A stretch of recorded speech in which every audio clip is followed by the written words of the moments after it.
पत्थर है वो, मुझे रोक टोक कहते हैं लोग, पर मोम सा है मेरा जानू।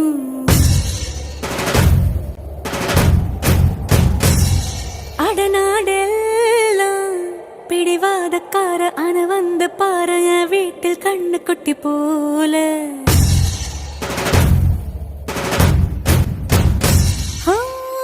మాట పెడుసైనా మనసులో వెన్న రాయిలా ఉన్నవాడిలోన దేవుడెవరికి తెలుసును నాకన్నా. సూసేకి అగ్గిరవ్వ మాదిరే ఉంటా